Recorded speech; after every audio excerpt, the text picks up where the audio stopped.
185 kilometre দূরে বাফুফের এই camp. রাজধানীর আধুনিক সুযোগ সুবিধা কি সেখানে মিলবে? উত্তরের জন্য যশোরের শামসুল হুদা ফুটবল একাডেমিতে চোখ ফেলতেই সব স্পষ্ট হলো। 3টে মাঠ, আধুনিক আবাসন, ফুল ফ্লেজড জিম, উন্নত ডাইনিং, কি নেই সেখানে? 65 বিঘার এই একাডেমিতে যা আছে ঢাকায় তা এক কমপ্লেক্সের ভেতরে মেলা বেশ মুশকিল।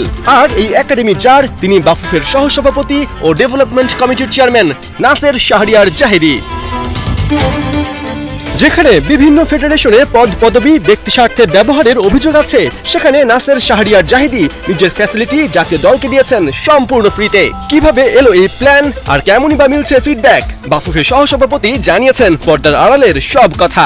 ঢাকাতে আমরা টিমকে রাখার প্রপার জায়গা, কমলাপুরে যেটা আছে সেটা প্লেয়ারদের অনেক কষ্ট করে থাকতে হয়, তো সেজন্য আমরা যশোর ফুটবল একাডেমিতে ওখানে যেহেতু সব সুযোগ সুবিধা রয়েছে, 3টে খেলার মাঠ তাদের জন্য রেডি থাকবে প্র্যাকটিসের জন্য, খাওয়া দাওয়ার জন্য প্রপার ডাইনিং হল, ট্রেনিংয়ের জন্য অডিও ভিজুয়াল ক্লাসরুম, যেখানে সফটওয়্যার দিয়ে আপনি প্লেয়ারদের মুভমেন্ট, কম্পিটিশন মুভমেন্ট এগুলো মনিটর করা যায়।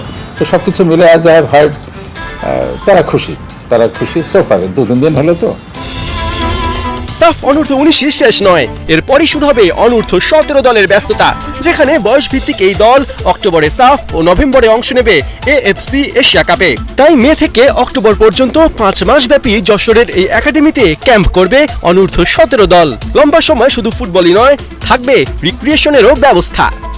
আমরা মে জুন মাসের দিকে এই টিমটা যাবে এবং ওখানে তারা একটানা 3-4 মাস একটা রিগোরাস প্র্যাকটিস করবে। এর ভিতরে তাদের কিছু আউটিং থাকবে, ফান ফেয়ার থাকবে, যাতে তারা বোর্ড ফিল না করে। উদ্দেশ্যটা হলো যে টিম কোঅর্ডিনেশনটাকে একদম যতদূর সম্ভব একটা well coordinated and skill team হিসেবে আমরা এফসিতে এবং সাফে পার্টিসিপেট করতে পারি।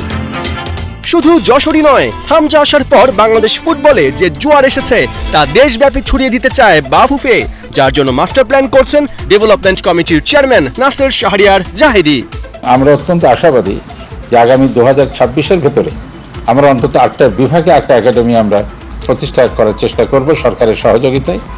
সেটা যদি হয়, ওটা আপনি দেখবেন ফুটবলের ডেভেলপমেন্টে, ফুটবলের উন্নয়নে একটা বিশাল মাইলফলক হিসেবে দেখা দিবে।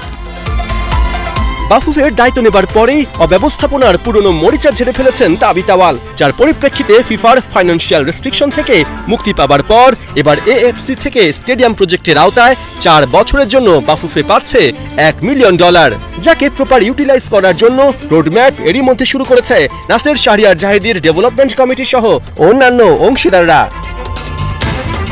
পার্থ বণিক, 71, ঢাকা।